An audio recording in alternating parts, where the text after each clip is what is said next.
sein du cybertravers. Et je voudrais aujourd'hui vous raconter d'une manière rétrospective ces voyages. C'est un récit de voyage pour vous donner un sens du parcours long et difficile qui nous conduit parfois à ces découvertes en médiatisées. Je voudrais aussi partager avec vous le côté humain de ces conquêtes, un côté que je trouve des plus intéressants dans ce métier. Typiquement, les missions spatiales, et plus spécifiquement les missions planétaires, suivent un cycle de vie à 5 étapes. On a d'abord la genèse de l'idée, ensuite la recherche des financements, après l'implémentation technique de la mission elle-même. Une fois qu'on a des données, on s'occupe de l'exploitation de ces données scientifiques, et enfin, la mission généralement se termine par la communication des résultats à la communauté scientifique et aussi au public. La réussite d'une mission spatiale est souvent tributaire de la qualité de la technologie qui a été développée. Mais les échecs sont souvent tributaires de facteurs purement humains et rarement technologiques. Généralement, les échecs sont dus à une mauvaise gestion, à un manque de robustesse scientifique et technique, et un manque de cohésion et de synergie de travail en équipe. Certes, ce cycle de vie et cette grande susceptibilité aux facteurs humains n'est pas réservé aux missions d'exploitation spatiale. Mais les particularités du domaine spatial les exacerbent et les ont. La première des particularités des missions spatiales est leur longue durée. Il faut savoir qu'une mission spatiale typique passe par une phase de développement de 4 à 5 années, une phase opérationnelle qui peut durer jusqu'à 20 ans, avec souvent une période de croisière de 3 à 7 ans, et plusieurs extensions en fin de mission. Ceci nécessite un engagement du personnel de 5 jusqu'à 25 ans de leur carrière. Je donne ici l'exemple de la mission Maven, la phase nominale de la mission Maven. La mission Maven aujourd'hui, la phase nominale s'est terminée en 2016. Aujourd'hui, on est dans la deuxième extension de mission en 2018, et on pense que la mission durera jusqu'à au moins 2025. La seconde particularité provient de l'incertitude inhérente à la destination. L'environnement de l'objet de destination est souvent inconnu ou mal défini. Pour donner l'exemple, je montre ici une image prise par la sonde Voyager 2 dans les milieu des années 70 de la Lune, la plus grosse lune de Saturne. Vraiment, on ne pouvait pas décerner grand-chose à l'époque. Et il fallait attendre la mission Cassini et Huygens en 2004 et en 2008 pour vraiment avoir une idée de la topologie de la surface et découvrir tous les lacs de méthane et d'éthane qui jalonnent les vallées de Titan.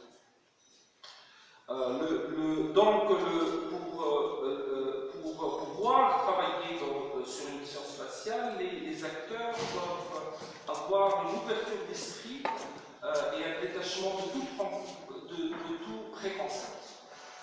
Le troisième point est ce que j'appellerais la cohabitation socio-technique. Ceci résulte du fait qu'un large nombre d'experts est en charge d'un petit véhicule très dense. Et donc on a un chevauchement et une interdépendance des expertises et des responsabilités. Ceci nécessite une gestion de ressources humaines qui est fluide, mais bien définie, qui soit collaborative, mais surtout bien hiérarchique. Et ici, je donne un exemple aussi de la structure de management de la mission Maven. Donc vous voyez à la tête, il y a ce qu'on appelle un principal investigateur qui est flanqué de 2 députés et il répond, il commande une série d'ingénieurs, un nombre d'ingénieurs avec le chef d'ingénieur qui est le project manager, le manager du projet avec ses députés, et tout sous ce monde, il y a tous les ingénieurs, les leaders des sous-systèmes, les leaders de la conception de trajectoire, du véhicule de lancement, etc. Et on a un système de communication latérale, mais on garde toujours la structure hiérarchique, on respecte toujours la structure hiérarchique dans nos interactions. Étant un amateur d'histoire, je ne pouvais pas ne pas remarquer la similitude la similitude et les particularités entre les missions d'exploration planétaire et les explorations transoceaniques qui se sont déroulées durant l'âge des grandes découvertes. On parle ici du XVe siècle jusqu'au XVIIIe siècle. C'était une période d'exploration et de cartographie intensive de la Terre, qui a été financée par les grandes monarchies maritimes de l'époque, essentiellement le Portugal, l'Espagne, mais aussi un peu plus tard la France, l'Angleterre et la Hollande. Ces explorations ont été motivées par des facteurs économiques, essentiellement dans l'effort de circonvenir les intermédiaires vénitiens et ottomans qui dominaient les routes terrestres à travers l'Asie, les routes maritimes à travers la mer Rouge, le golfe Persique et l'océan Indien.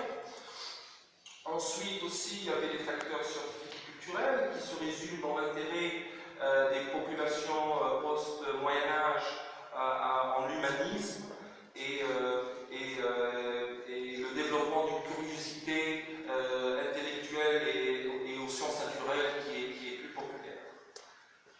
Et enfin, les facteurs religieux qui se résument dans la continuation de l'effort du christianisme médiéval à essayer de s'instaurer comme une foi universelle.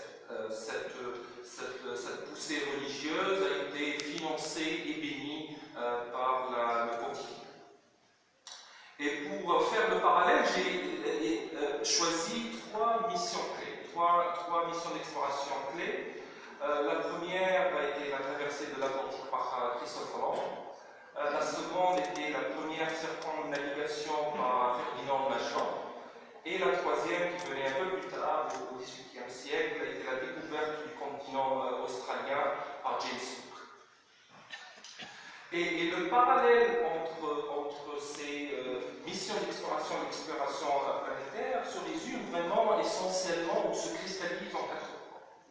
D'abord, le développement rapide de ces missions d'exploration. Il faut savoir que la première phase de l'exploration du système solaire s'est achevée en moins de 60 ans. Depuis, on a commencé vers la fin des années 60 et par l'exploration de la Lune, l'exploration de Mars avec les sondes Miner, et on vient de finir il y a 4 ans par le survol de la dernière planète, ou la planète naine du système solaire, qui était plutôt par la sonde New Horizons.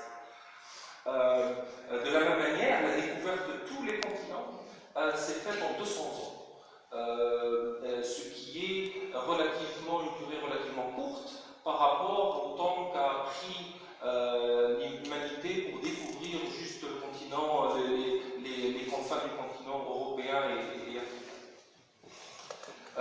Le second parallèle vient de la nature des bailleurs de fonds. Dans les 2 cas, ce sont des bailleurs de fonds nationaux. Dans le cas d'exploration spatiale, ces bailleurs de fonds sont les puissances technologiques actuelles, les États-Unis, la Russie, l'Europe, le Japon et la Chine. À l'époque, c'était de l'exploration transoceanique, c'était les grandes monarchies européennes qui étaient les puissances maritimes de l'époque, l'Espagne, le Portugal, la France, la Hollande et l'Angleterre.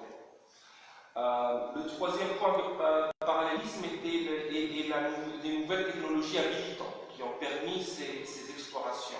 Dans le domaine spatial, on a commencé à faire beaucoup de progrès dès l'avènement de la logique du computer, les systèmes de navigation stellaire, les générateurs radioisotopiques qui nous ont permis d'aller aux confins du système solaire où le rayonnement du soleil ne permet plus de charger des batteries, et les systèmes de navigation inertielle qui permettent à une sonde de ne pas se perdre dans l'espace. Mais à l'époque des explorations transocéaniques, les navires caravelles ont ouvert la voie maritime des grandes explorations, l'astrolabe, le chronomètre, et surtout les nouvelles techniques de cartographie. Enfin, le quatrième point de parallèle vient de la nature des acteurs principaux dans les deux cas. Ce sont des acteurs expérimentés. Dans le domaine spatial, l'équipe scientifique et l'ensemble de l'équipe d'ingénieurs travaillent sous la direction d'un investigateur principal qui donne des directions et donne l'impulsion. Mais à l'époque des explorations transocéaniques, les navires étaient équipés par un groupe de marins expérimentés qui travaillaient sous la direction d'un amiral et d'un capitaine de navire. Donc on commence toujours une mission par la genèse d'une idée. Le concept d'une mission spatiale prend souvent naissance lors d'une discussion banale en marge d'une réunion ou d'une conférence. Et le noyau de cette équipe se fait souvent de personnes qui se connaissent ou qui ont travaillé ensemble auparavant. Ces discussions sont initiées par un chercheur qui deviendra plus tard le principal investigateur et inclut des co-investigateurs et des partenaires techniques potentiels. L'objet de ces discussions commence par vraiment essayer de formuler un objectif de mission. Et cette formulation est vraiment charnière parce qu'on essaye de vraiment, une mission réussie, elle essaye toujours de répondre à une série de questions pertinentes mais bien précises, souvent très très simples. Et pour répondre à ces questions, les réponses doivent être accessibles à travers une série de mesures limitées dans le temps et réalisables par les instruments existants. Ceci nous amène à un parallèle très fort avec les explorations transocéaniques parce que la mission principale du volant était très simple. Et pareil pour Magellan. Pour ces deux explorateurs, leur mission était de trouver le passage ouest de l'Inde. Pour le cas de Cook, sa mission était très simple, c'était d'aller dans le Pacifique pour observer le transit de Vénus de 1769 et ce que permettrait à l'époque de mieux calculer les distances Terre-Soleil. Je montre ici une photo, j'ai trouvé en essayant de préparer cette présentation, des photos d'archives. Cette photo est en fait la première réunion dans la maison de celui qui deviendra le principal investigateur du premier instrument de chimie analytique qui est aujourd'hui sur Mars, sur le rover Curiosity Mars Surface Laboratory. Il nous a invités dans sa maison pour discuter de la possibilité de mettre un projet pareil. Et donc, lors de ces discussions, ce noyau d'équipe réellement passe 3 à 6 mois pour compléter les calculs préliminaires qui démontrent la faisabilité de la mission et le principal investigateur part à la recherche du support institutionnel nécessaire pour financer les premiers mois de la formulation de cette mission. Une fois la mission est officiellement formulée, on s'embarque sur un long parcours qui nous amènera potentiellement à la sélection de la mission. Ce parcours est un processus multi-étapes qui dure 2 à 3 ans. On passe 1 an à peu près à écrire une proposition qui est ultimement soumise à un bailleur de fonds. Le bailleur de fonds prend à peu près 9 mois à 1 an pour faire une sélection primaire parmi toutes les missions proposées. Par exemple, quand la NASA fait une demande de proposition, il reçoit 40 à 50 propositions de mission. Et lors de la sélection primaire, il réduit cette sélection généralement à 3 missions. Ces 2 ou 3 concepts reçoivent des fonds préliminaires pendant 12 mois pour suivre une phase qu'on appelle une phase de réduction de risque. À la fin de cette phase, l'équipe proposante remet une proposition finale qui est soumise à un audit technique et financier, au bout duquel la NASA, dans notre cas, déclare ou annonce une sélection finale de la mission. Et cette mission, en fin de compte, au bout du parcours, elle a été sélectionnée comme la mission retenue parmi 50 autres. Ensemble, on finit par investir 2 à 3 ans de travail dans l'espoir d'être sélectionné et en réalisant aussi que nos chances de sélection ne dépassent rarement les 5%.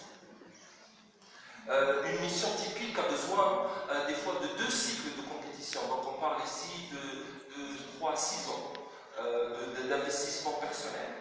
Il y a des missions qui ont besoin de 3 ou 4 cycles de mission et qui ne finissent même pas par être sélectionnées. Parfois, il faut proposer la même mission à plusieurs bailleurs de fonds. On va à la NASA, on présente la mission qui n'est pas nécessairement retenue. On doit aller à l'ESA, l'Agence spatiale européenne, et proposer la même mission. Et ici, le parallèle est très très fort avec les expéditions transocéaniques, parce que par exemple, le Colomb a approché par 2 fois au départ le roi du Portugal, Jean II, pour le financement de son expédition. Il a refusé. Christophe Colomb est parti alors en République de Gênes, au marchand de Venise, pour essayer de les convaincre de financer ces expéditions comme une entreprise privée. Ils n'ont pas financé. Il a alors envoyé son frère à la cour d'Henri VII d'Angleterre pour demander son support. Il n'avait pas voulu financer.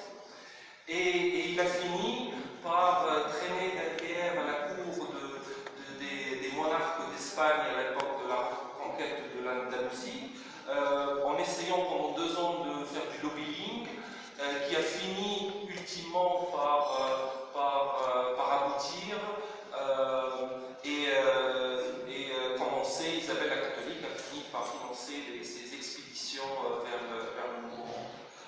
Pareil, Magellan a été débouté par le roi de Portugal, alors qu'il était portugais lui-même. Il a été débouté par le roi du Portugal, Manuel Ier. Il a dû aller en Espagne pour se faire financer par Charles Ier, qui deviendra plus tard Charles Quint. Et donc, ce processus de recherche de bailleurs de fonds est un processus très compliqué, souvent très politique, où il faut présenter le cas, pas uniquement du côté scientifique, mais aussi du côté souvent d'intérêt national ou d'un côté un peu propagandiste. Une fois la mission sélectionnée, on est tout content, mais on commence après très vite à s'organiser pour une période de 4 ou 5 ans où la mission doit être implantée. Et cette phase d'implémentation est réellement une course contre la montre. Parce que tout projet spatial marche inévitablement vers une date butoir qui est dictée par la mécanique céleste. Parce que pour atteindre sa destination, la mission doit être lancée à une date bien précise avec une fenêtre de tir qui généralement n'est pas plus longue que de quelques jours. Et pour nous, la hantise, le scénario cauchemar est toujours de ne pas finir à temps. de ne pas avoir la sonde et le lanceur sur le pas de tir le jour nécessaire. Donc pendant une période de 4 à 5 ans, on s'occupe de concevoir, fabriquer, tester la sonde des instruments, et ceci nécessite des centaines de réunions techniques qui se font par téléphone, par internet, face à face. Ça nécessite aussi énormément de déplacements et de visites d'organisations partenaires. J'ai passé pendant la période d'implémentation de la mission Maven, Lali et SAM qui se sont chevauchés. J'avais passé plus de 200 jours pendant 3 ans sur la route, au désarroi de grand désarroi de ma femme. Pendant cette période aussi, il y a un besoin critique d'avoir une gestion active du calendrier d'exécution et des dépenses. Parce que tout retard ou surcoût financier présente un risque d'annulation pour la mission. Je ne sais pas si vous pouvez lire un peu le tableau que je présente ici, mais c'est le niveau, le plus haut niveau du calendrier d'exécution de l'implémentation de l'instrument NMS, Mass Spectrometer, de la mission LADI, qu'on a dû exécuter sur une période de 4 ans. Sous ce calendrier un peu simple, il y a une quarantaine de pages de détails et de détails d'implémentation. Ensuite, l'implémentation présente un challenge technique. Nous avons un adage que j'ai essayé de traduire de l'anglais, qui vient de certains amateurs de la guerre des étoiles. Il y avait pour ceux qui connaissent le film, il y a un personnage vert Yoda, et donc ils ont un peu paraphrasé, et on dit toujours des problèmes techniques tu auras, des problèmes techniques tu solveras, et attends la son tu livreras. C'est vraiment trois fois phrase cardinale. On sait qu'on aura des problèmes techniques, on sait qu'on devra les résoudre, et on n'a pas le choix. La sonde devra être sur le pas de tir coûte que coûte à une date bien précise. Et quand on est face à des problèmes, généralement on prend le même cheminement pour le résoudre. On commence d'abord par essayer du mieux qu'on peut à anticiper ces problèmes. Il vaut mieux ne pas avoir de problème dès le départ. Et on anticipe ça par avoir beaucoup d'audits et de revues externes. On ramène des experts qui ne sont pas familiers avec ce qu'on fait, on leur demande leur avis. Dans le cas où quand même un problème se présente, on essaye de troquer le temps pour de l'argent. On fait ça par appeler du renfort, rajouter du personnel qui, en fin de compte, c'est payer plus d'argent, mais ça nous permet de ne pas perdre du temps. Et la troisième méthode, c'est d'isoler et conquérir. On essaye d'isoler le problème, permettre à le reste de l'investigation, de la mission, de continuer son développement, alors qu'il y a une équipe bien de spécialistes qui se penche à résoudre le problème de côté. Enfin, au pire, si on n'arrive pas à résoudre le problème, on s'en accommode. Et on redéfinit le système pour pouvoir quand même garantir la science ou l'objectif qu'on essaye d'atteindre, même si le problème persiste. Vers la fin de la période d'implémentation, on passe beaucoup de temps à tester. Et les tests sont très importants. Le but de ces tests est de valider le bon fonctionnement du système, de tous les systèmes, et d'identifier la moindre anomalie, de la corriger avant qu'elle se manifeste encore. La particularité des missions spatiales, c'est quand on a une panne, on ne peut pas se rabattre sur le bas-côté. La sonde allait à des milliers de kilomètres de la Terre, et on essaye du mieux qu'on peut de ne pas avoir des problèmes en moins. Ici, je montre deux images.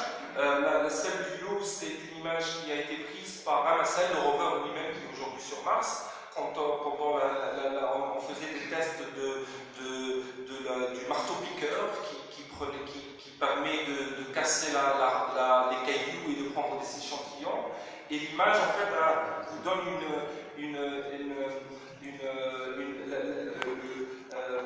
une vue de comment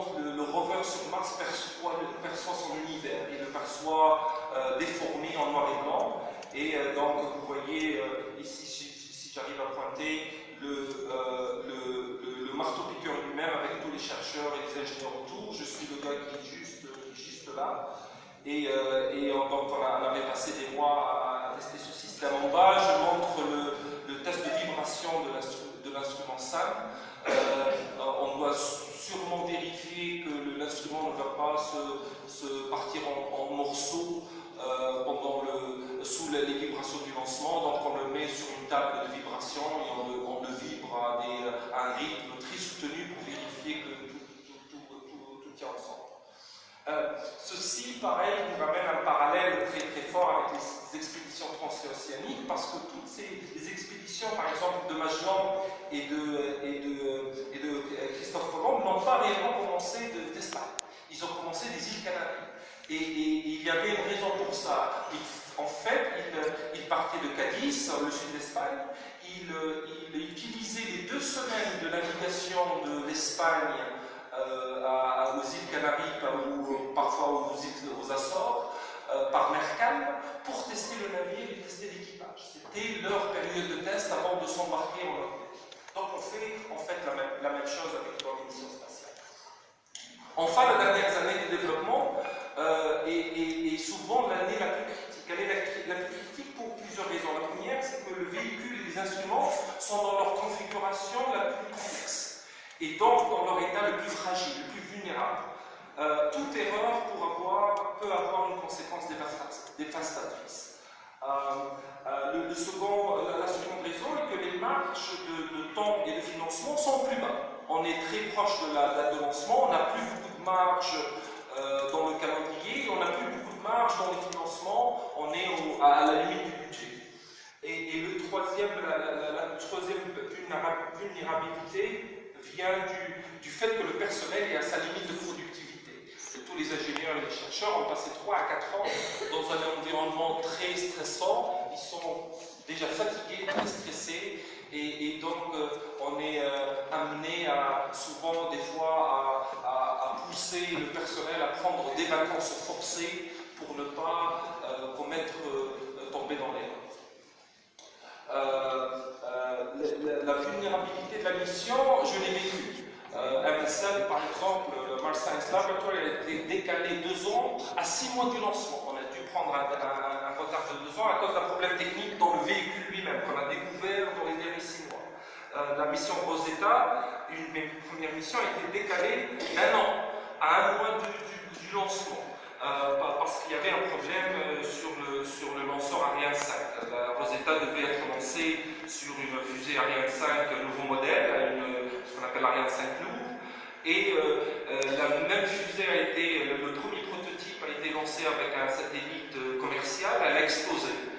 Et donc tout le monde a commencé à s'inquiéter de ce qui adviendra de la sonde Rosetta si on la met sur le même prototype de fusée. La décision a été prise de retarder le lancement d'1 an, le temps de comprendre ce qui s'est passé à Ariane 5.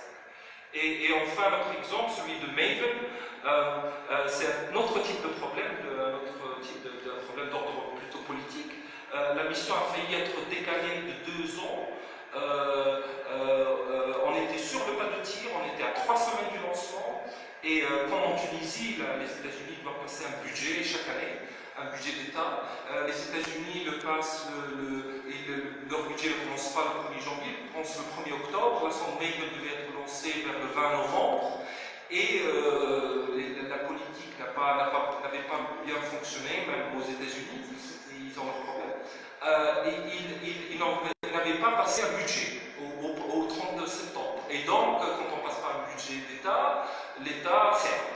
On ferme à clé, tous les fonctionnaires ne peuvent plus travailler à partir du 1er octobre. Et nous, à la NASA, nous sommes des fonctionnaires, et donc on a été notifié par email qu'à partir du 1er octobre, on était sur le pas de tir à Cap Canaveral, on ne pouvait plus travailler sur la sonde. On n'avait que 4 semaines pour commencer, et il fallait faire énormément de pression, de lobbying, s'adresser aux sénateurs, certains sénateurs au Sénat américain, pour avoir une dérogation, pour qu'une quarantaine d'ingénieurs aient une dérogation pendant les 3 semaines, pour pouvoir finir les derniers préparatifs et lancer la sonde. Et donc on avait lancé la sonde alors que tout le gouvernement américain n'était pas fonctionnel. Et si on n'avait pas fait ça, on aurait subi un décalage de 2 ans, parce que la fenêtre de tir était disponible pendant une semaine, toutes les 2 années. Et donc, heureusement, nous avons résolu ce problème-là, et ici je vous montre une photo prise la veille du lancement sur le Fatir au Cap Canaveral. Vous voyez derrière la fusée Atlas V qui avait lancé la sonde Maven, et le parterre des cinquantaines d'ingénieurs et de techniciens qui étaient présents au lancement. Je suis le gars qui est tout souriant et tout content et tout jeune d'ailleurs, au premier rang. Donc, la phase de lancement se termine généralement quand le véhicule acquiert sa trajectoire finale. Après la phase de lancement, une phase de croisière commence. Cette phase s'étend sur une durée de quelques mois et elle peut durer jusqu'à une dizaine d'années. Je donne ici l'exemple de la sonde Rosetta, que vous voyez le planning en bas. Elle avait la période de croisière a duré 10 ans, durant laquelle la sonde a été mise plusieurs fois en hibernation. Durant la période de croisière, le véhicule est généralement autonome, partiellement en hibernation, et on fait de temps en temps quelques manœuvres de correction de trajectoire, mais sinon le véhicule est livré à la loi de la mécanique spatiale. La phase de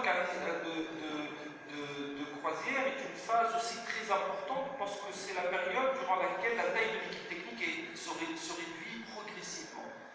Et ces départs marquent généralement le commencement d'une nouvelle phase, celle d'une phase de solitude et de monotonie.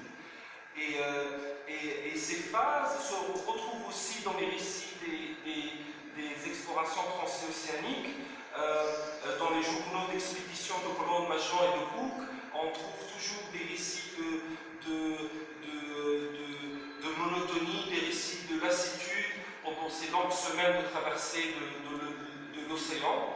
Et aussi, on trouve aussi un certain sentiment de tristesse et d'agonie quand l'équipage commence à perdre inéluctablement un certain nombre de marins. Par exemple, dans l'expédition de Magellan, des 250 marins qui ont commencé l'expédition, 3 ans après, le navire, dont j'oublie, le Victoria, le navire Victoria est revenu uniquement avec 18 marins, des 250 marins originaux, le reste des marins ont péri. Magellan a dû laisser derrière lui 40 de son équipage sur Haïti, sur le voyage de retour, parce qu'il avait perdu l'un de ses 3 bateaux. Donc, la perte de l'équipage est quelque chose qu'on vit dans les missions spatiales. C'est toujours un moment triste, mais c'est quelque chose d'évitable. Enfin, pendant les accidents, pendant la période de croisière, on a aussi souvent des accidents de route. Ces accidents ou ces catastrophes se produisent à cause des tempêtes solaires, des fois à cause de pertes de communication ou de problèmes de technique majeure. Ici, je montre une image d'une mission, la mission Contour. On avait lancé la sonde d'une manière convenable, et au bout d'un mois de croisière, on avait fait une correction de trajectoire, au bout de laquelle on avait perdu la sonde.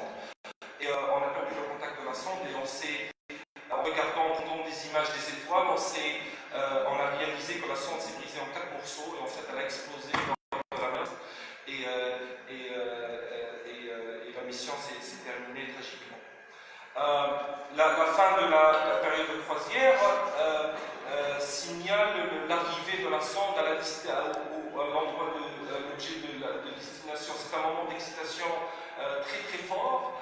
C'est le moment où les premières données sont renvoyées par la sonde de ce nouveau monde, et on est généralement très enthousiaste, et c'est là généralement que le public entend parler de ces missions. C'est lors de notre arrivée. Vous voyez les images des chercheurs et des ingénieurs avec leur sentiment d'euphorie. Et c'est généralement des moments inoubliables.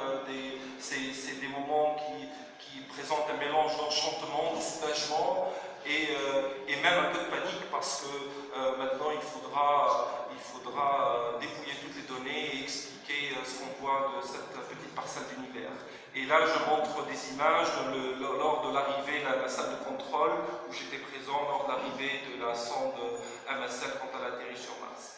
Et le graphe à côté, sans rentrer dans les détails, en fait, c'était les premières données de la sonde MAVEN. C'est la composition de la haute atmosphère de Mars qui a été mesurée pour la première fois il y a 3 ans et qui montrait toute la chimie complexe qui se produisait dans les hautes atmosphères de cette planète. Mais réellement, les grandes découvertes ne se passent pas durant les premières semaines. Les grandes découvertes mettent plusieurs mois et nécessitent des observations méthodiques qui nécessitent aussi des analyses de données souvent pluridisciplinaires. Et ces résultats, généralement, on les présente dans des journaux de référence comme Science, Nature, du Physical Research Letter, etc. Ces résultats sont la raison même pour laquelle la mission a été conçue. Et donc, notre bailleur de fonds, dans mon cas la NASA, nous tient pour résultat le nombre de publications de découvertes qu'on arrive à présenter à la communauté scientifique. Ceci est l'équivalent un peu des cartes et de la cartographie qui est établie lors des grandes expéditions transocéaniques de l'âge de découverte. Ici, je montre 2 grands résultats qui ont été publiés récemment. L'un sont rentrés dans les détails à gauche, c'est le résultat qui montre que l'atmosphère de Mars avait perdu 80% de sa masse et qui explique pourquoi aujourd'hui l'eau n'existe pas sur Mars, parce qu'en fait l'atmosphère s'est évaporée vers l'espace. Et donc ces données racontent exactement cette histoire. Et à droite, en fait, c'est une courbe qui montre le signal très fin de la présence d'eau dans l'exosphère ou l'atmosphère très tenue de la Lune, qu'on avait découvert avec la sonde LADEE. Et en fait, la Lune n'a pas d'atmosphère, elle a sûrement très peu d'eau dans ce qui est résiduel, mais de temps en temps, quand un caillou frappe le sol, il éjecte toute la glace, ou il vaporise toute la glace qui est enfouie sous le rigolide de la surface. À la fin d'une mission, généralement, on ne s'arrête pas là. Quand la mission principale est terminée, l'équipe originale ou une autre équipe remplaçante peut proposer une extension de la mission mère. Et pour ça, on doit présenter une autre proposition au bailleur de fonds. La proposition, elle doit présenter 2 nouveaux types d'observations et des fois même une nouvelle destination. On prend la sonde et on l'envoie vers une autre planète ou une autre lune.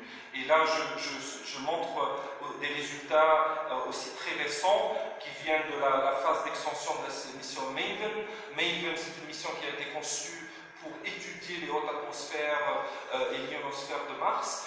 Et on a eu l'idée pendant la phase d'extension, par un jeu un peu judicieux des opérations, on a transformé, on a réussi à prendre des mesures des courants de vent qui se situent dans la haute atmosphère de Mars. Et donc là, vous voyez une carte des vents dominants de la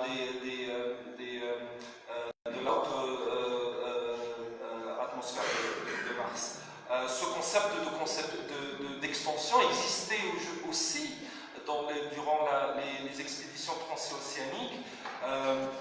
Par exemple, après l'observation du transit de Vénus, Cook on a envoyé avec une enveloppe cachetée qu'il a dû ouvrir une fois. Il était en plein Pacifique après avoir rempli sa mission principale. Il a ouvert pour découvrir sa nouvelle mission qui était d'aller explorer la région méridionale et essayer du Pacifique et essayer de découvrir le continent de ce qui est aujourd'hui l'Australie. Enfin, après plusieurs extensions, on a arrive toujours à une certaine fin de mission. La mission arrive fatidiquement à sa fin quand ses ressources d'énergie s'épuisent, il n'y a plus de carburant pour faire les corrections de trajectoire, ou que le vaisseau n'est plus fiable et qu'il faut vraiment arrêter de l'opérer. Et où des fois, même si le véhicule est complètement en bon état, les résultats scientifiques ne justifient plus la continuation de la mission. Et donc le bailleur de fonds nous demande d'arrêter de l'exploiter.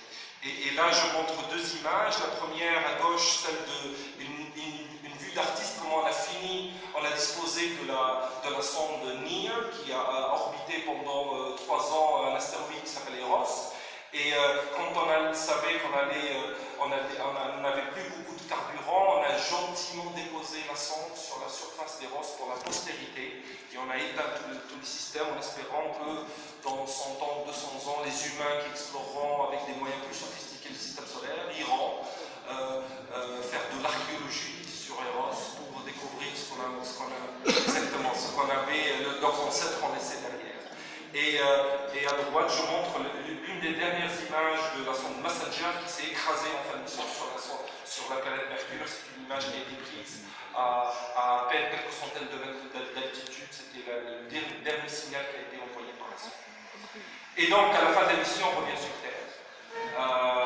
La fin de la mission est toujours un moment de plein d'émotions qui se mélangent. On a des sentiments, il y a beaucoup de tristesse parce que c'est la fin d'une aventure. C'est aussi le décès d'une extension de soi. La sonde devient une extension de soi. C'est comme si on perdait un bras ou une jambe. Il y a aussi le sentiment de fierté par le volume et la qualité du travail accompli.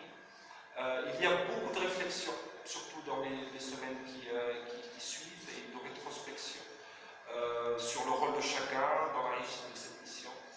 Et il y a surtout, et pour moi, une grande appréciation de la chance qu'on a d'être des explorateurs des temps modernes, d'être un petit marin ou un simple marin d'un équipage, d'un navire comme celui de Commande ou de Magellan. Mais toutes ces émotions, généralement, s'évaporent très très vite parce qu'on ne reste pas souvent longtemps sur Terre. Et souvent, on repart de suite en mission d'exploration parce que souvent, en parallèle, on fait partie d'un équipage de notre expédition. Et donc, c'est ça notre cycle de vie et ça nous garde toute la fraîcheur et l'enthousiasme d'aller toujours de l'avant. Et donc, je vais m'arrêter ici, si j'ouvre le parterre aux questions, si vous en avez.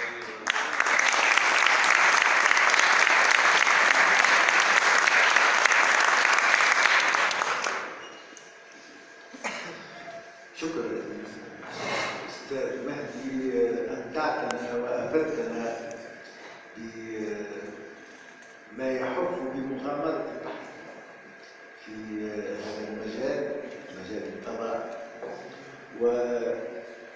ويسعدني قبل أن أحيل الكلمة إلى عميدنا الأستاذ مبروك الذي يرغب في أن يقول كلمة، يسعدني أن أهديك باسم المجمع ميدالية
العالم هذا والعالم الآخر.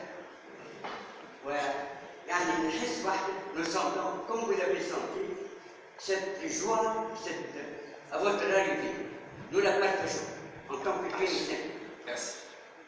حسبا أنا أتمنى لو نظرتكم الشاملة إلى الفضاء وبارك الله فيك، يعني هذا مشروع هام وإن شاء الله يتوسع، لكن هل ممكن توجيه هذه النظرة بعضنا إلى أرضنا هذه اللي احنا عايشين فيها بعد ساكنينها؟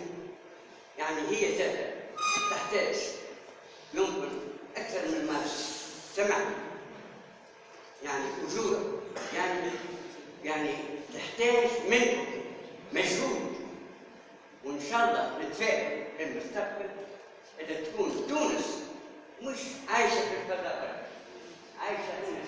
بارك الله فيك. Pour répondre, je ne vais pas répondre, c'est juste une remarque. Ce qu'on fait en planétologie, et c'est la discipline de la planétologie, il y a une spécialité, ce qu'on appelle la planétologie comparative.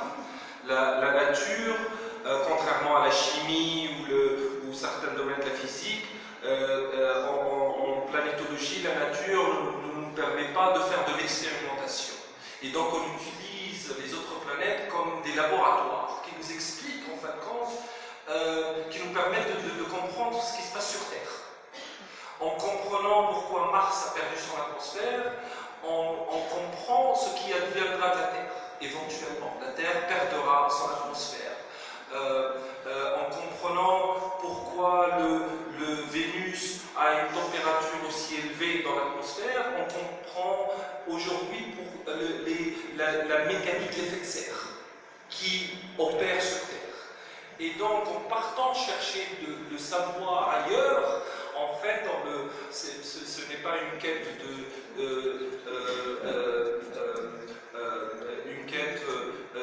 qui n'a pas de but, c'est une quête de savoir pour ramener une information qui nous est utile aujourd'hui. La NASA, par exemple, et c'est le cas presque de toutes les agences spatiales, la moitié de leur budget est consacrée à l'observation de la Terre.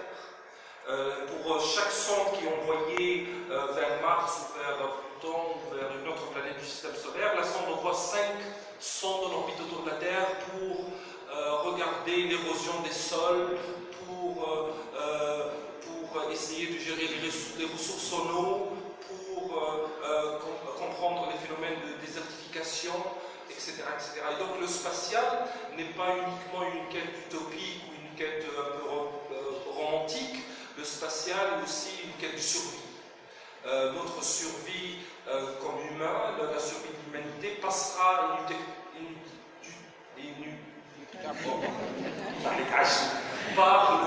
par le domaine spatial.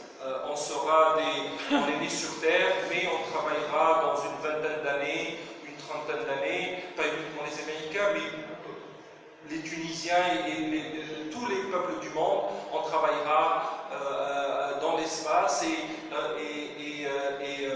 on utilisera l'espace comme une plateforme de survie de notre vaisseau à nous qui est la Terre.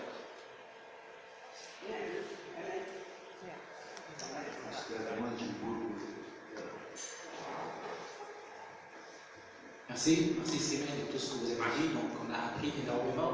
Permettez-moi de vous poser une question parce que l'attraction de la Terre pour les autres planètes, en l'occurrence la Lune, Mars ou autre, on voit sur l'imagerie satellitaire la plupart du temps des traces de ravinement, d'oxydation, de cristallisation. Donc, est-ce que ces cristallisations existent ou l'oxydation, est-ce que ça veut dire qu'il y a eu une vie? Évidemment, je ne parle pas d'aujourd'hui, mais je parle à l'échelle géologique. Merci. C'est une question très pertinente. En fait, il y a la recherche aujourd'hui. On vient de finir la phase principale d'exploration du système solaire, qui, pendant 50 ans, on a essayé de déjà faire le portrait de famille. On cherchait à faire un peu la généalogie du système solaire, à comprendre qui est la planète voisine, qui est la planète cousine, qui sont nos grands-parents,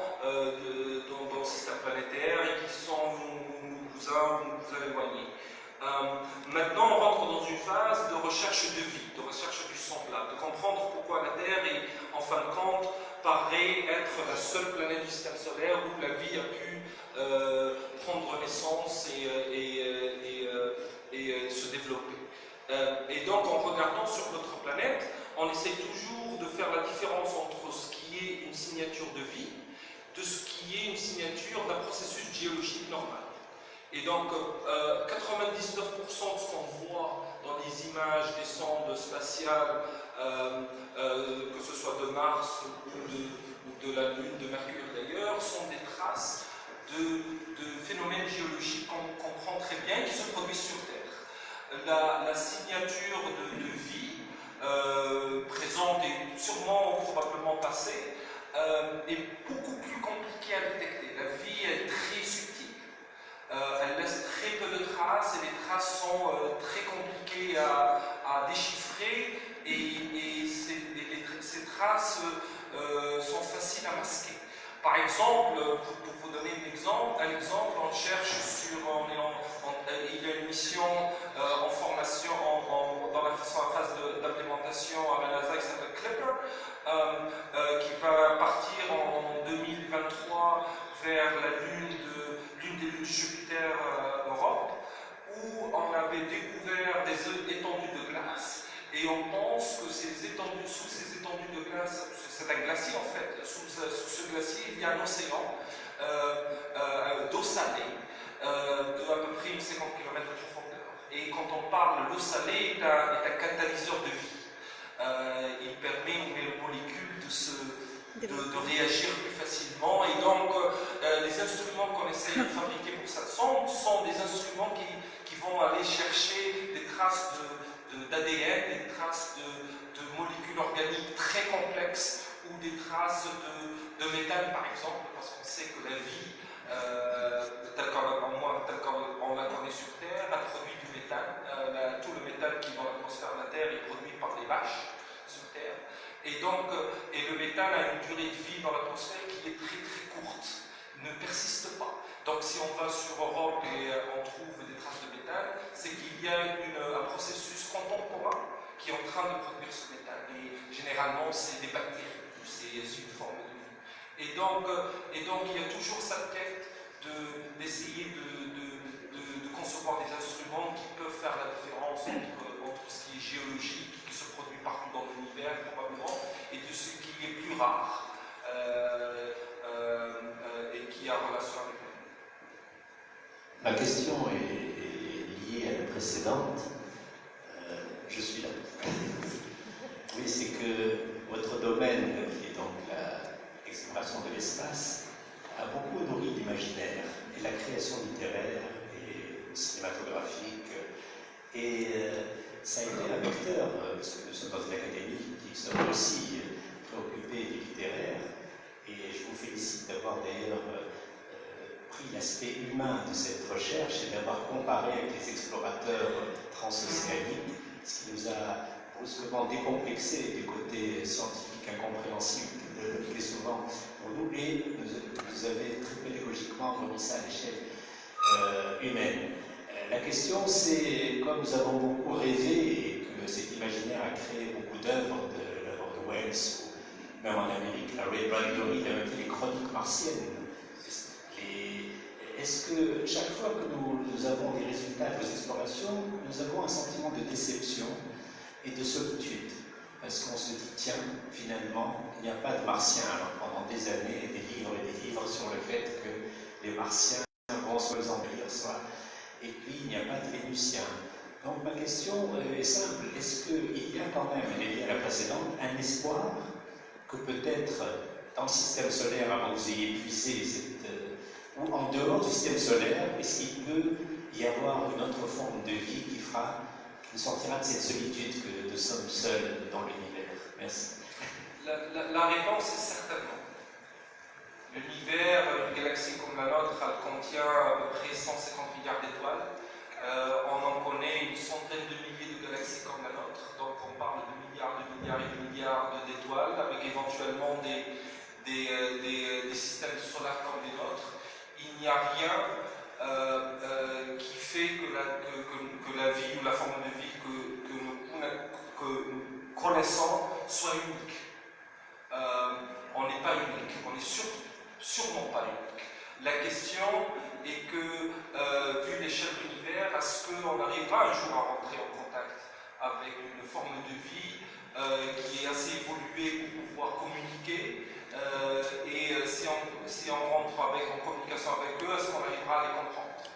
Et ça est une question très importante et c'est une question scientifique en fait, parce que il y a toute une institution qui est financée par la NASA qui s'appelle le CETAI, l'Institut scientifique de recherche extraterrestre aux États-Unis, dont leur travail de recherche est centré sur comment on peut, s'il y a une autre vie dans l'univers, quels pourraient être leurs moyens de communication, parce qu'on ne va pas s'attendre que l'extraterrestre d'une autre étoile ait la même technologie que nous. Aujourd'hui, on communique essentiellement avec des ondes électromagnétiques, le portable, tous ces véhicules-là se basent sur l'onde électromagnétique. Peut-être que ces peuples-là n'ont pas cette technologie ou ont une technologie qu'on n'a pas. Et donc, il y a toute une réflexion qui est un peu toujours sociale, mais qui est une réflexion scientifique de base pour essayer d'anticiper comment on peut éventuellement détecter des signaux intelligents, des signaux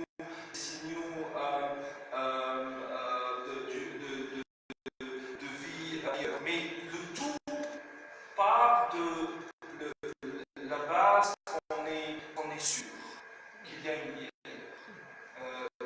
Il n'y a pas de doute quand on calcule les probabilités. Rien qu'un calcul mathématique brut.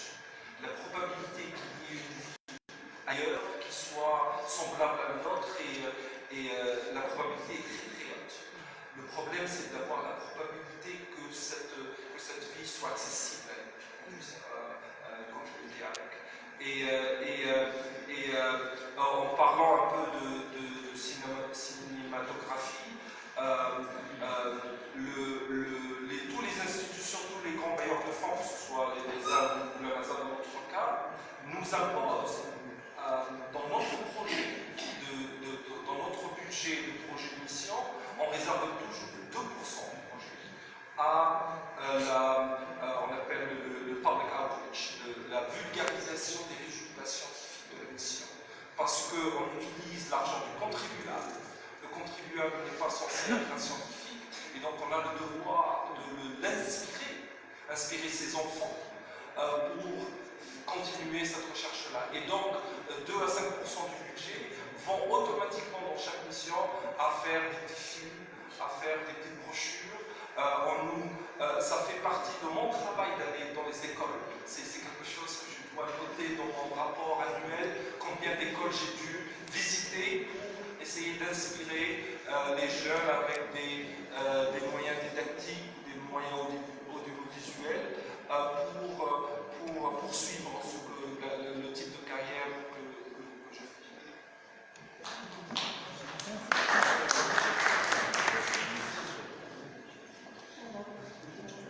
Tout à fait, je suis médecin, je suis médecine.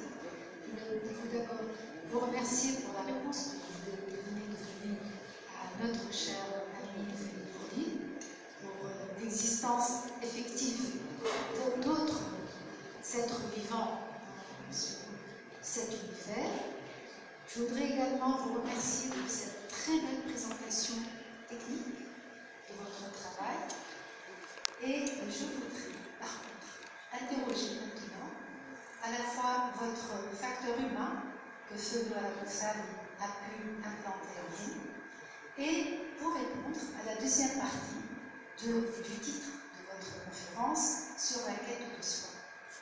Alors, est-ce que votre expérience, à vous, sur le plan pratique, vous a donné la possibilité et le temps, puisque vous êtes tellement occupé, d'une réflexion sur la quête de soi, effectivement, à travers les étoiles, l'univers et les planètes, et quelle serait la relation, non pas matérielle, mais la relation virtuelle, pour ne pas dire spirituelle, entre l'être humain qui est ici sur Terre et des différentes planètes qui probablement, d'après ce que certains disent, sont là pour effectivement nous diriger dans notre vie quotidienne. Merci. Merci pour la question.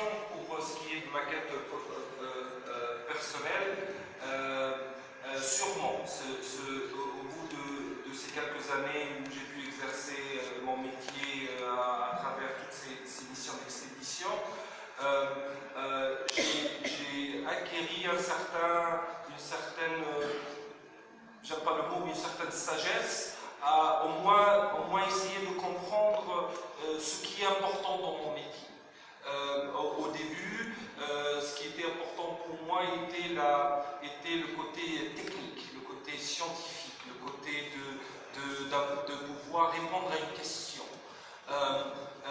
Aujourd'hui, ce n'est pas ce qui m'attire le plus dans mon métier. Ce qui m'attire le plus et ce que j'apprécie le plus, c'est les gens autour de moi, c'est mes collègues. C'est de pouvoir travailler avec des gens d'une certaine, de haute intégrité, d'une certaine, non seulement d'un grand savoir, mais surtout d'une très grande intégrité, d'un grand enthousiasme, d'un grand humanisme, des gens avec qui en fait on passe encore comme des marins, on passe des années dans le même navire, on s'attache, ils deviennent notre famille. Et lors de la réussite d'une mission, généralement, on apprécie beaucoup le collègue que la machine. Parce que c'est le collègue qui a mis les heures que ce soit du côté administratif ou du côté technique, pour que la mission soit une réussite.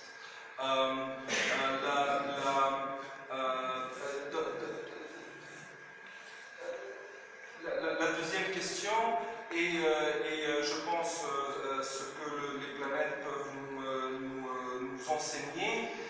En fait, comme j'ai dit tout à l'heure, les planètes sont là pour nous montrer, pour nous donner des exemples de ce que pouvait être la Terre et ce que adviendra la Terre si on ne s'active pas à la protéger.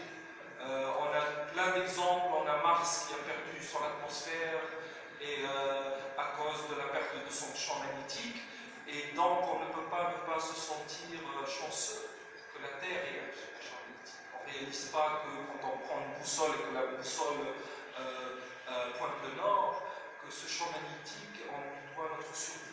S'il n'y avait pas le champ magnétique, on aurait été Mars, on aurait perdu notre atmosphère. C'est ce bouclier magnétique qui protège l'atmosphère de l'érosion du vent solaire. Quand on regarde une planète comme Vénus, on ne peut pas ne pas s'alarmer. Vénus, la température à la surface, elle est de plus de 400 degrés Celsius.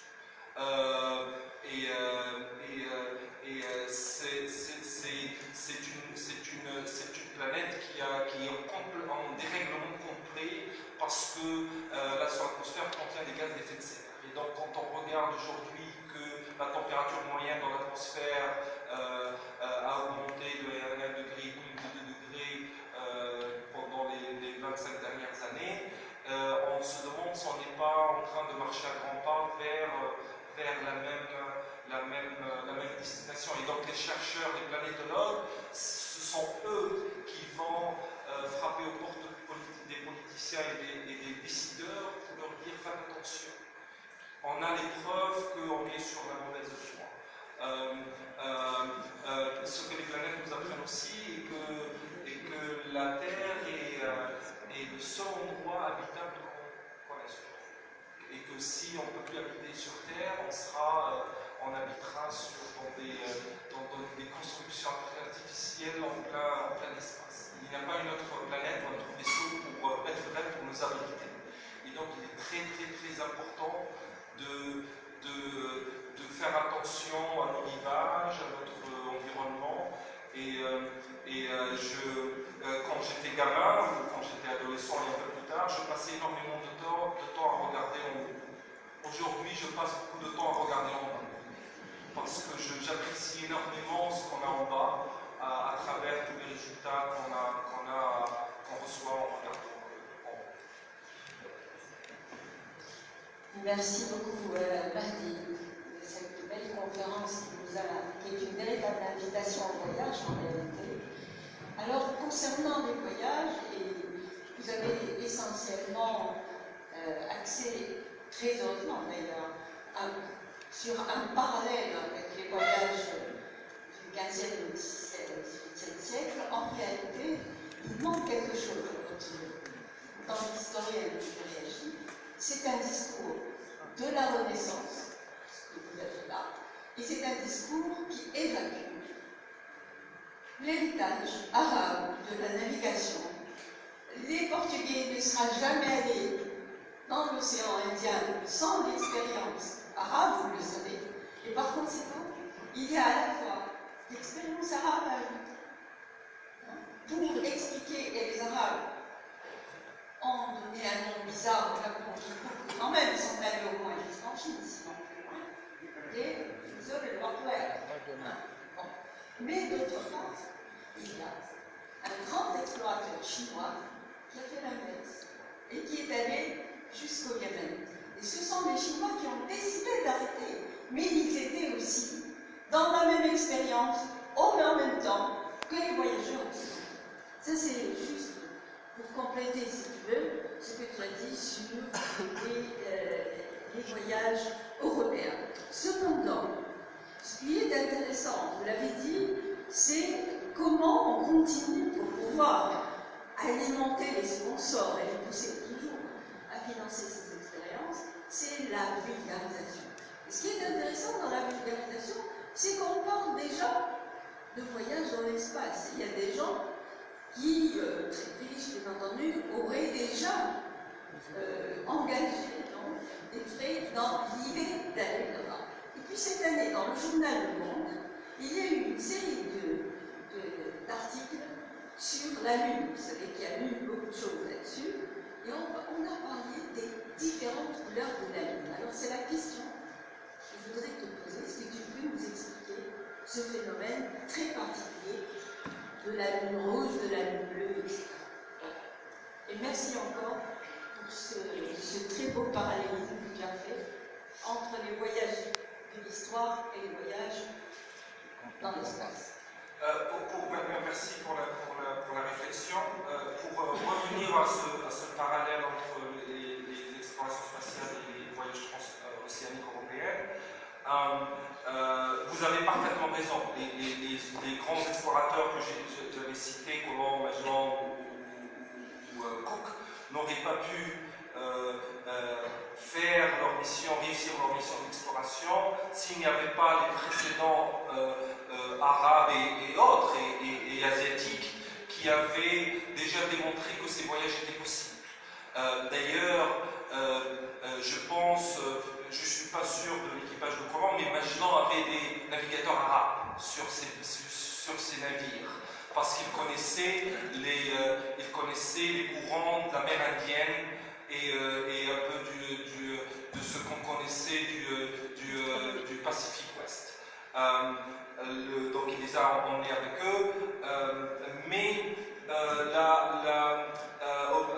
aussi les Magellan, Christophe Colomb s'est basé sur les récits d'Idriss et de Ibn Battuta pour démontrer qu'il y avait essentiellement que la mer, parce qu'on pensait à l'époque que l'océan Indien était un océan fermé, et qu'il avait montré que non, l'océan Indien, Ibn Battuta avait montré que non, l'océan Indien est probablement un océan ouvert vers ce qui est vers l'est, donc comme on connaissait Ptolémée que la Terre était ronde, et donc s'il était ouvert vers l'est, il aurait été ouvert par l'ouest, et l'idée d'essayer de trouver l'Inde par l'ouest.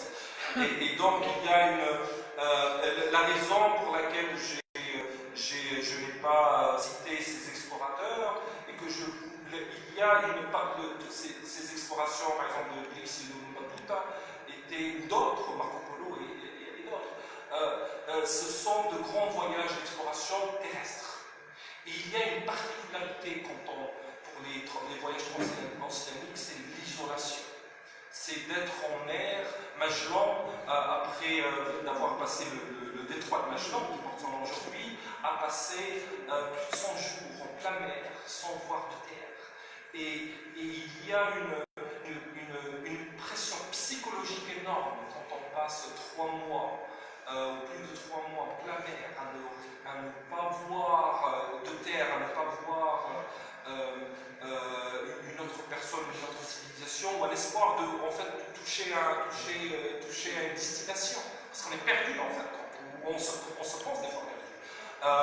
Et que le seul moyen de s'orienter à un simple astrolabe, un chronomètre dont on sait à peine la précision, est fondamental. Et c'est là l'analogie très forte avec l'exploration spatiale.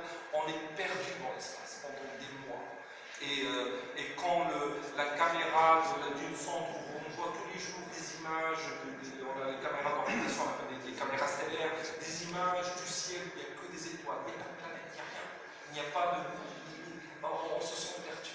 Et on est toujours inquiet parce qu'on ne s'est pas trompé dans les calculs. Parce que Mars est vraiment au bout de 6 mois de croisière, parce qu'on va la rater par quelques centaines de milliers. Et donc les voyages transéaniques, et c'est pour cela que je me suis référé à ces gens-là, et non les grands explorateurs arabes qui ont essentiellement fait de l'exploration par voie terrestre. Parce qu'ils ne savaient pas naviguer vers l'océan Indien à cause des alizés. Et ce sont des marins yéménites qui leur ont indiqué le chemin. Correct. Je rajoute une remarque, pas pour ne prendre baisser la qualité de leur exploration. Ils se sont basés essentiellement, c'était des explorations maritimes et des explorations basées sur le cabotage. Ils partaient vraiment pas trop loin ils ne restaient pas pendant 3 ou 4 mois en plein mer. Et donc, au moins, c'est l'impression que j'ai.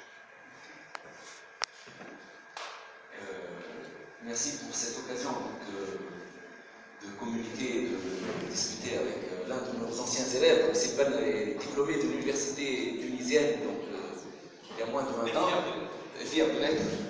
Donc moi, j'ai 2 questions. Une première question qui se rapporte à cet aspect personnel. Donc Sylvain est parmi nous aujourd'hui. Donc il retourne à quelques pas de l'Institut de formation des cadres. Donc ça me rappelle des souvenirs d'enfance. Mais aussi les médias ont parlé de votre venue et certains parmi nos jeunes vous voient comme une valeur d'exemple. Donc qu'est-ce que vous recommandez à ces jeunes? Quelles leçons sommaires vous pouvez tirer de votre parcours professionnel? Dans quelle mesure vous avez été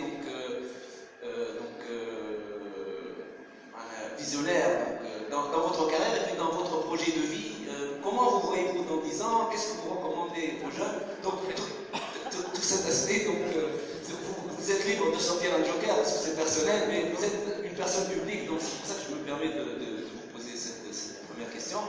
Et puis, peut-être que je pose ma deuxième question, puis je vous laisse répondre aux 2. Ma deuxième question se rapporte à l'aspect coopération et compétition internationale dans la conquête de l'espace. Et puis peut-être aussi coopétition, on peut se partager une partie du chemin et garder pour soi une autre partie. Vous avez parlé de la genèse, donc, de l'idée d'une mission spatiale jusqu'à la diffusion des résultats, mais quelque part on doit se poser la question, est-ce que quelqu'un d'autre l'a déjà fait? Est-ce que quelqu'un d'autre est plus proche de nous pour le faire? Est-ce qu'on a intérêt à aller pouvoir lui proposer de le faire ensemble? Ou est-ce qu'on va essayer de le faire avant lui? Tout cet aspect-là, parce qu'il y a certaines missions qui sont communes dans plusieurs forces spatiales, d'autres puissances spatiales, d'autres sont plutôt individuelles. Donc, est-ce que vous pouvez nous éclairer sur cet aspect? Merci. Merci. Je vous appelle M. Directeur. Ancien directeur de mon école d'ingénieur. Pour la première question, je suis le produit de l'école tunisienne dans ce qu'il y a de mieux et ce qu'il y a de mauvais. On a toujours les 2 aspects, mais il y a une particularité que je pense que j'ai gardée par le fait d'avoir été passé, d'être le produit de l'école tunisienne, qui est aujourd'hui qui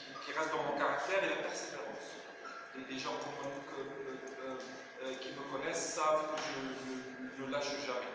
Je tape sur les portes, je m'acharne même dans le domaine scientifique. Quand j'ai un problème, je ne dormirai, je ne dors jamais avant de le résoudre. Et ça, c'est un peu il me vient du système d'éducation tunisien qui n'est pas un système facile, c'est un système